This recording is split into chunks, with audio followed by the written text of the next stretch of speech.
waste more money, like killing their cow and stuff, and like doing the party is more money, like, because the guy shares half of that money now, so it had to have like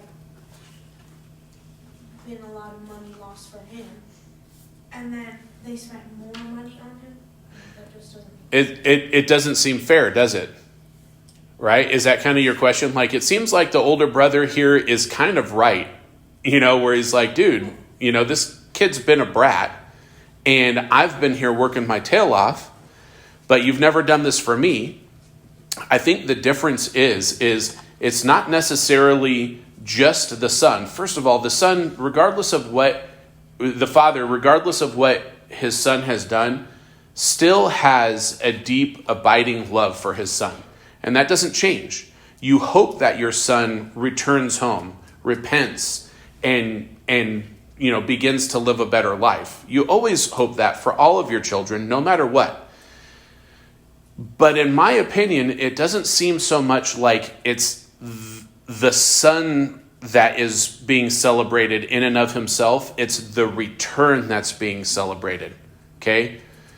When somebody is brought home from such a terrible fall, such a devastating sin, for them to have that like Savannah said, that realization that, oh my gosh, I'm wrong. That moment where they come to their senses, most people never ever experience that, no matter how bad it gets. And each and every one of you in this room knows somebody who's either addicted to methamphetamine or has cheated on multiple spouses or, has made themselves slave to some sort of really destructive sin, and it's totally ruined their lives, but they still have not come to their senses.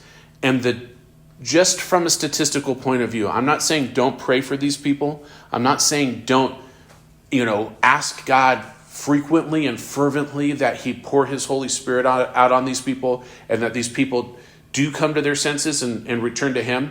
I'm just saying, sheerly statistically, most people never come to their senses. So for this kid to come to his senses, that event requires, I think, it deserves to be celebrated. Whether or not the person themselves deserves to be celebrated, it's what God has done that deserves to be celebrated. Does that make sense?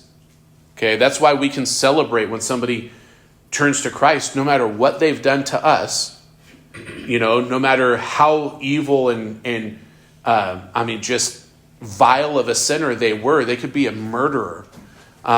They could be a serial rapist, a cannibal.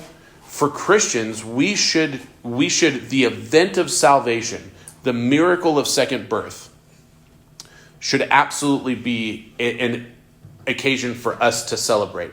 That God is seeking and saving people that we, in our own flesh, with our own ideas, wouldn't dare go near. Does that make sense? Does that answer your question, Yeah. Emily? Okay, sweet.